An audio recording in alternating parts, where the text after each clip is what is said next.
एक विच मर जूड़ा मला है ते ए नज़म उधरों समझ लो कि एक नज़म दे विचों फुटी हुई नज़म है।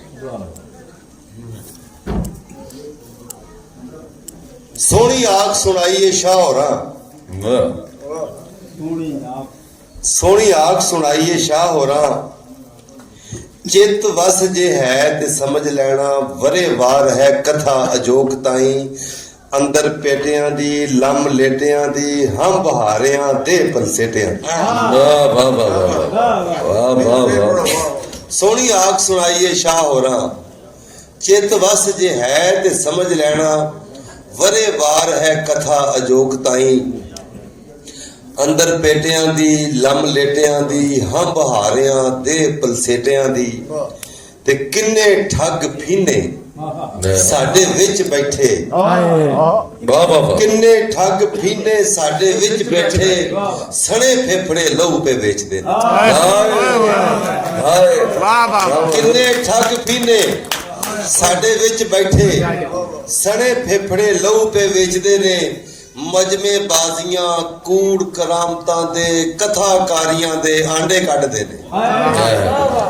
मजमे बाजियां कूड़ करामतां दे कथाकारियां दे आंडे कढदे ने, ते किन्ने जिन हन शाह प्रिंस वर्गे पेट पाड़दे फिरन मजूरियां दा।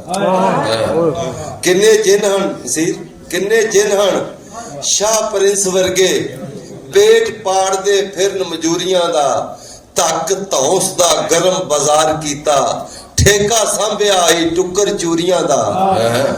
तक धौंस दा गरम बाजार कीता ठेका सांभिया ही टुकर चूरियां दा, ते लुट मार दे घेर पसार वड्डे कोई अंत हिसाब ना ठगियां दा, ते कौन मर जूड़ा जूड़ा आन खोले इना जिंदड़ियां जोतरे लगियां।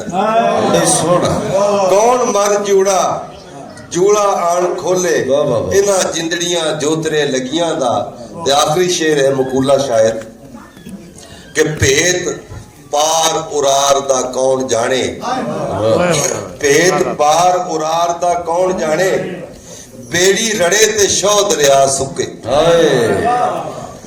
भेद पार उरार दा कौन जाने, बेड़ी रड़े ते शौ दरिया सुके, इत्थे सार कुसार कसमान कीता है बंदा अपने आप तो प्यार लुके। वाह वाह वाह।